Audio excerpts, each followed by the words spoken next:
గత ప్రభుత్వంలో 5 సంవత్సరాల్లో వాలంటీర్ల ద్వారా 32,000 ఆడపిల్లలు అదృశ్యం కాబడ్డారు. 32,000 మంది. ఈ 32,000 మందికి అదృశ్యం అవడానికి కారణం వాలంటీర్లు. ఇది as per honourable deputy chief minister statement. So I'm requesting honourable deputy chief minister Shri Pawan Kalyan garu, 32,000 మంది ఎవరైతే గత ప్రభుత్వంలో వాలంటీర్ల ద్వారా మాయం కాబడ్డారో ఈ 32,000 మందిని తొందరగా వెతికి పట్టుకొని వాళ్ళ కుటుంబాలకు అప్పచెపుతారు అని అయితే నేను భావిస్తున్నా.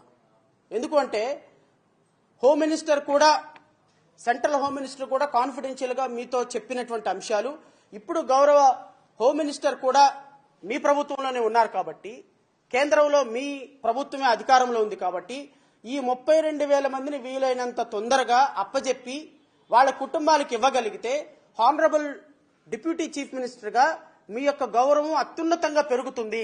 సో ఏ రోజుకు ఆ రోజు ఒక స్పెషల్ టాస్క్ ఫోర్స్ పెట్టి ఈ 32,000 మంది మిస్సింగ్ కేసెస్ లో, అంటే ఎవరైతే వాలంటీర్ల ద్వారా వీళ్ళందరూ అక్రమంగా రవాణా చేయబడ్డారో ఈ అక్రమంగా రవాణా చేయబడిన ప్రతి ఆడపిల్ల, ప్రతి వాలంటీర్, దీనికి కారణమైన ప్రతి వాలంటీర్ మీద కేసు పెట్టాలి.